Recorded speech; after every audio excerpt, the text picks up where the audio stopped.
Welcome back to DangIT Plays Sword Online Last Song. We finished that horrid dungeon. But we got that, what was it, the wind crystal, and then we got some question mark. Yeah, we got some Knuckles. Boop. But hey, it's Knuckles. Gotta lay down a rap. Knuckles or Knuckles? Gotta hold my head, cause I got no fear. Crime Rouge. Ooh. Dragon's Nail. Oh shit, these all sound so. And what else am I gonna do? Oh god, that reminds me of a terrible joke that Nolan made the other day. Huh. So, what would you call it if Grand Theft Auto and Legend of Zelda made a crossover? What? The Legend of Zelda, Ocarina of Crime. Wow, that's bad. I don't know. It was pretty funny when I first heard it, but I later, yeah. That was straight up bad. Every fucking time, Jesus. Alright. So then I switched over. You see Yuki like just bang on this fucking door, like fucking door. Everyone's just like, oh, what? Chill. Anyway, now that I got a main who uses sword and shield, I'm gonna swap out Lizbeth, maybe for like a heavy two-handed character. Actually no. Oh yeah, this is the one change roster. Sorry, Lizbeth. All my levels are so janky right now. Oh, they're just all over the place. I don't know what a Cuts and Krala is. I don't. Yeah. You can assume it's okay. I think it's Knuckles. Knuckles. What's a Katsu? A kotetsu. Kotetsu? I know. A kotatsu is like a table with a heated blanket, and it feels nice. A kotetsu, I think, is like a dagger. Oh, okay. Oh, okay. Yeah, ko is little, and then tetsu is iron. Oh. So it would translate to little iron, Little which I guess is iron. like a dagger. Oh, I like that name now. Little Iron. I have no idea what a Kasenkal is, but I'm guessing they're Knuckles. Yeah, I think they're Knuckles. I think we just gave it to her just natural for like the whole cat thing going on. Yeah, we're gonna try out one of these OC characters. All right, Strail, let's see what you can do. See what you got. We kind of don't want to have a dedicated healer. It's fine. I don't know. I mean, it's okay in this game because you can use items now. So, at the same time, I don't remember there ever being like dedicated healers in the anime. Were there? yeah, there were. Especially like where the big guild boss battles, where you fight a big boss and you have like the healers in the back just healing up the main force, or the front line. So there's that.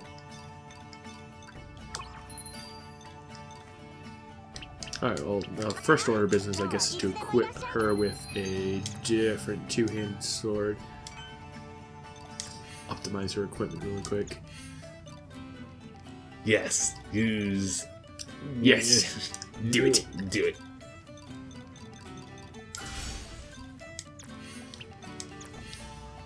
No, we got none. Yeah, we got nothing Except swimsuits and every other costume that I guess all they need. Alright, I guess I don't have to worry about my armor then. Oh god. It's so weird just seeing like, well, it might be because like we're not really buying any like new equipment or anything, but just the lack of equipment like on each character right now. It just kind of bothers me right now. I guess you've also been playing like Breath of the Wild, Yeah. where Link just carries everything on his back. So You're constantly grabbing things in the appropriate way. I mean, oh, that's no fun. properly wield your sword as such. Excuse me. I mean, so about Skyward Sword not like utilizing the full capacity of its Wii Motion Plus. I should be in an age where I can just grab a Doblin's nuts, pull and squeeze. Okay, I almost couldn't get out of there for a second. That's my own bad. Anyway, I guess we gotta go to another dungeon. Find the other Dragon Ball. Okay. Guessing is in one of these islands up here. There's an item. After we get the glowy.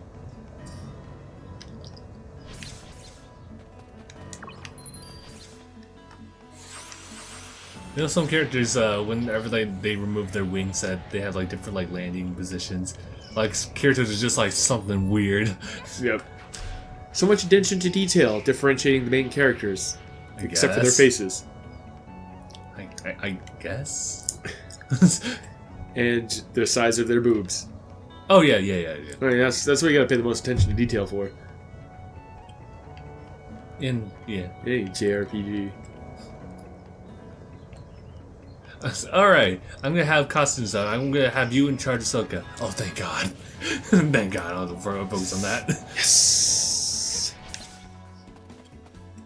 You have to focus on designing Leafa's outfit. God damn it! Not Emoto, John! I can't. You're a bad person. Do you realize how big her cup side is? It's too much! I can't live with this! Imagine, like, in the costume design for these games, there are people who, like, have, like, legit cool designs for these characters, but are very so limited to what they want to show for the character. Sorry, Jeff, I'm gonna have to reject your costume design here, so... Yeah, I mean, your designs are very intricate. Like the breast plating is very modest. It's sloped as to deflect arrows. It's practical. It's nice. Yeah, this was something I excuse me. I back on my 6 packs a day habit. It's something I would want to see my daughter wearing. But problem is, where's the boobs? The tits now, please. It's like I really like what you've done with everything you designed. Like the leggings is like fantastic. It like really matches up with like the top and like the chest armor. Yeah, it's great. They need to go. Yeah, no, like, all of it. Donnie? There you go. It's called the breastplate for a reason, Jeff. If you're not seeing boobs, what's the point? Do you even know our demographic? We set policies for this, and it's like girls need to show 35% skin. Sorry, we've actually, that's our day. We bumped those numbers a bit. 6-5 or nothing, pal. Come on, I mean, I can prove it mathematically that we've got at least 20% boob showage here. We need to up those numbers. Okay, I guess I'm okay with this, but can I have a frame of reference? You know Gurren Lagann. You know Yoko. Yoko from Gurren Lagann. That's it's the bare minimum standard. That's just a bikini. Yes. Oh, tell me, Jim. You ever open up your computer and in the Yahoo search bar you type in anime titties? That's your bare minimum standard, Bob. My name is Jeff. Yeah, whatever. There's 2 chests. I feel like either they're both. Okay, none of them's a trap. Okay. Wouldn't that be something? Man, it is so interesting how this dungeon in no way resembles the last dungeon we were in. I kind of thought about it, like, what if this game was shown as a little bit more gruesome? I mean, no blood, and just have the same effects, but like, what if you actually saw like really brutal deaths for characters in this game? Would it change the experience at all? Nope. No? Because there'd still be this. There'd still be, like, low-rendered, like, cartoon-ass characters. Oh, yeah. Low-rendered faces, boobs, and, this type of dungeon.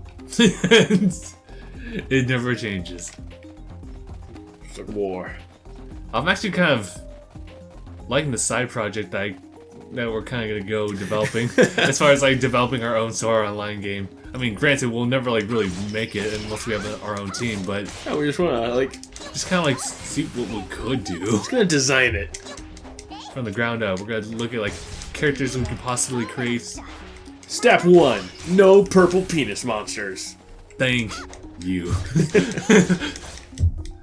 But I mean, just where would you start though? Well, getting into that would definitely be the first step.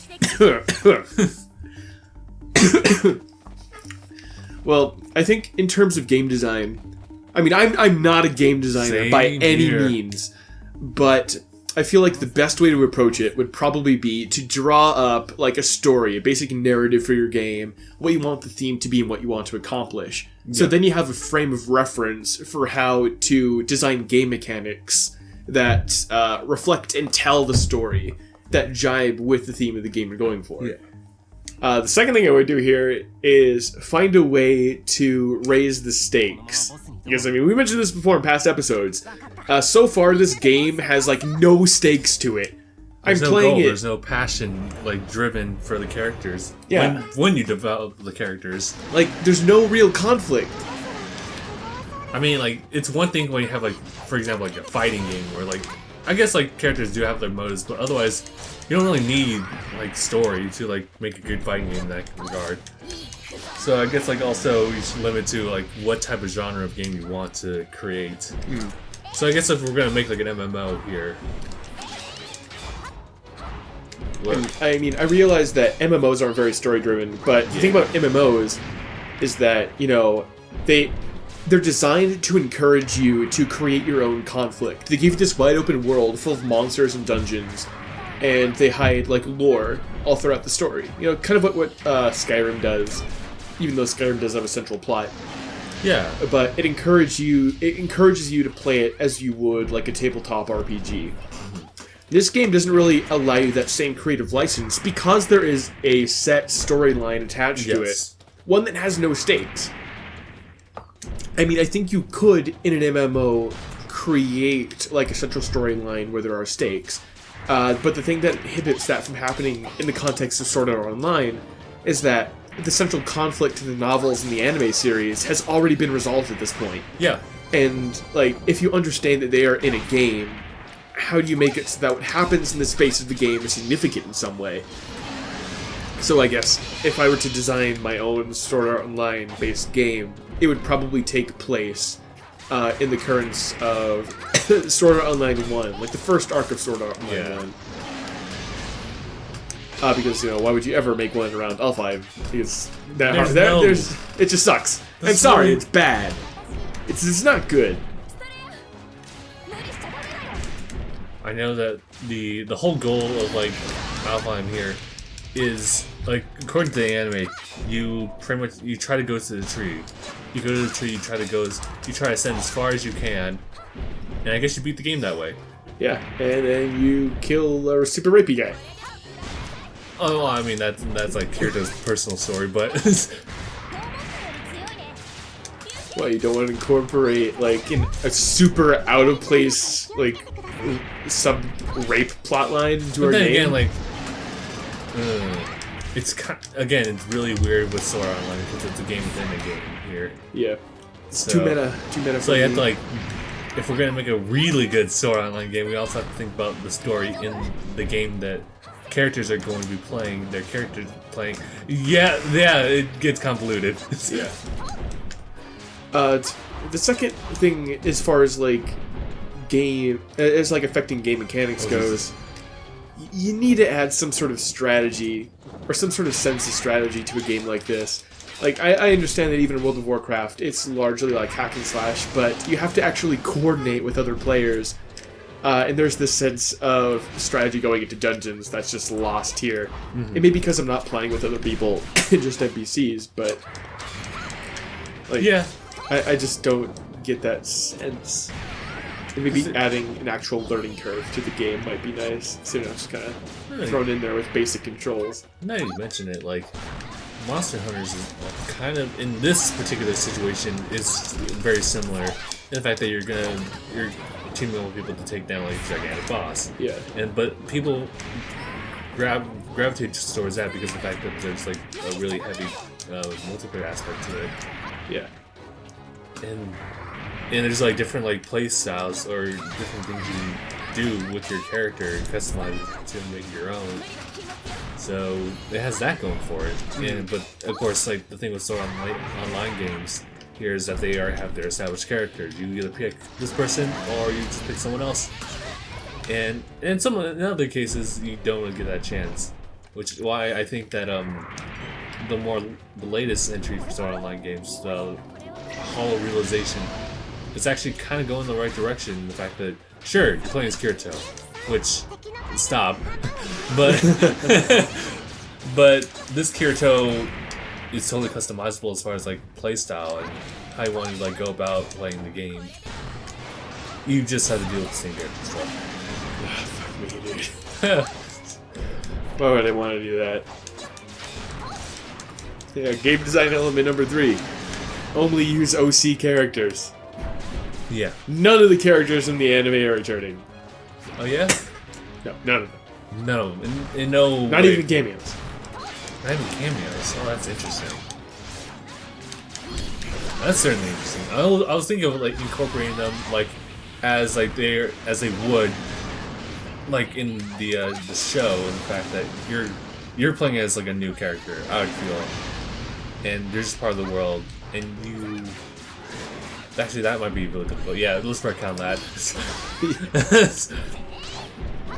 Curse you, Kirito, and you're like, Jesus, zero significance to the entire storyline. Well, it's almost like they painted it to be a Jesus figure. Yeah. I hear in the movie though, like he gets granted, he gets a major like growth like rate because of the fact that it's a 2 hour and 10-minute movie. Yeah. So he has to be good at the end of it to hold his own, but apparently he just like has a hard time at the beginning. So I appreciate that. Good. You seem to be taking it out a notch. Oh, sorry. Also, what? God, this game. Yep, I've just kind of been hacking away with no no real sense of strategy or tact. I noticed that. It's just like, And then occasionally I get dizzy, and I flop around like a whale.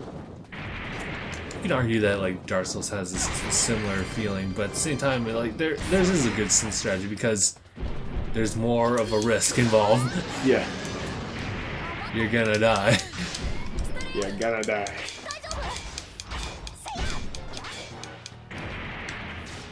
Dark Souls, Prepare to Die edition, and then Sword Art Online Lost Song, Prepare to be Somewhat Challenged edition.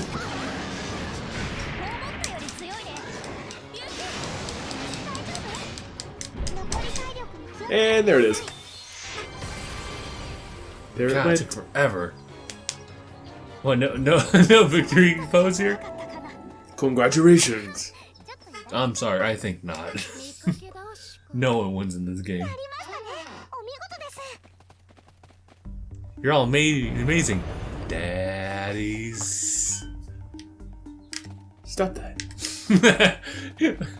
Okay, Yuki. Alright. And what do we got? Ooh, boy.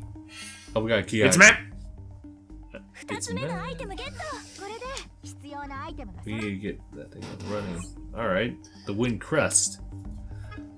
Alright, I think that's good. Well. Yeah. Okay, sure. Alright. So, once again, today, thank you guys so much for watching this episode of DangIT Sword Art Online Lost Song. We'll see you guys in the next episode. #bye. #see ya.